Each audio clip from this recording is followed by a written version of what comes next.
चॅनलवर नवीन असाल तर चॅनलला सबस्क्राईब करा आणि अशाच नवनवीन कथा ऐकण्यासाठी आमच्यासोबत राहा. नमस्कार मित्रांनो, आज आपण मुल्ला नसरुद्दीनची आणखी एक मजेदार कथा ऐकणार आहात. एकदा काय झालं, मुल्ला नसरुद्दीन बाजारात गेला. तो त्याच्या गाढवावरून उतरून उभाच राहिला होता. इतक्यात एक अनोळखी माणूस तिथं आला आणि त्याने एक जोरदार थोबाडीत मुल्ला नसरुद्दीनला मारली. अचानक कुणीतरी थोबाडीत मारल्यामुळं मुल्ला नसरुद्दीन गोंधळून गेला. त्याला हेच समजेना, त्या माणसाने आपल्याला का मारलं? आपण तर काहीच केलं नाही. मग कोणत्या अपराधाची शिक्षा म्हणून त्याने आपल्या थोबाडीत मारली? मुल्ला त्याला काही विचारणार त्याच्या आधीच त्या माणसाने मुल्लाची माफी मागितली. तो म्हणाला, मला माफ करा. दुसरंच कुणीतरी समजून मी तुम्हालाच मुस्काटात मारली. माझा थोडासा गैरसमज झाला. कृपा करून तुम्ही रागाला जाऊ नका.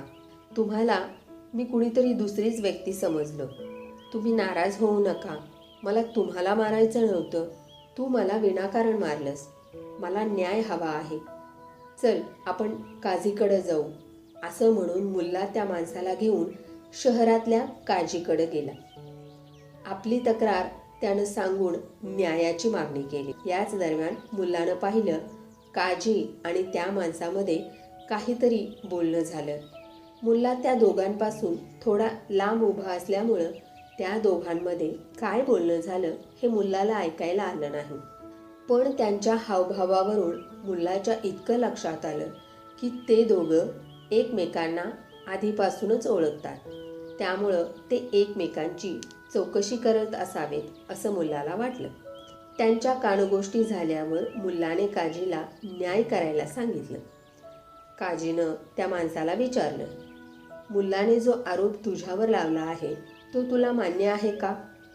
तो म्हणाला, मुल्लाचा आरोप खरा आहे, पण मी त्याला कुणीतरी दुसरी व्यक्ती समजून मारले आहे. त्यामुळं मला माफ करावं. काझीनं निकाल जाहीर केला. मुल्लाला मारल्यामुळं त्या माणसानं मुल्लाला 1 दिनार दंड म्हणून द्यावा. मुल्लाला काझीचा निकाल अजिबात आवडला नाही. मुल्ला काही बोलणार त्याआधीच काझी त्या माणसाला म्हणाला, मी समजू शकतो तुझ्याकडे दंड भरण्यासाठी आता 1 दिनार नसेल, पण तू जाऊ शकतोस. आता मुल्लाच्या लक्षात सर्व काही आलं. हे दोघे एकमेकांना आधीच सामील आहेत हे मुल्लाने ओळखलं. मी समजू शकतो आता तुझ्याकडं 1 दिनार नसेल. जेव्हा तुझ्याकडे दिनार असेल तेव्हा तू तो मुल्लाला द्यावास. मुल्ला त्यावेळेस काहीच न बोलता तिथून निघून गेला. जेव्हा तो माणूस मुल्लाला दिनार द्यायला आलाच नाही तेव्हा मुल्लाच्या लक्षात आलं की काझी आणि तो अनोळखी माणूस हे एकमेकाला सामील होते. मुल्लाला आता खूप राग आला होता.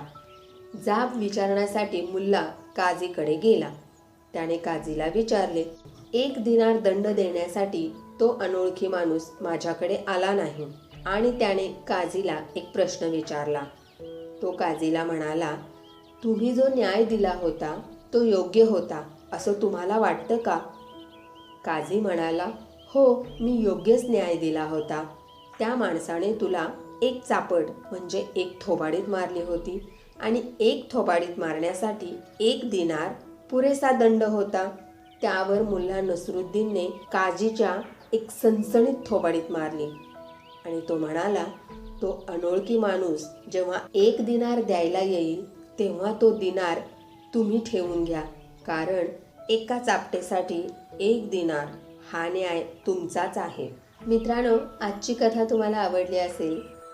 चॅनलवर नवीन असाल तर चॅनलला सबस्क्राईब करा आणि अशाच नवनवीन कथा ऐकण्यासाठी आमच्यासोबत राहा.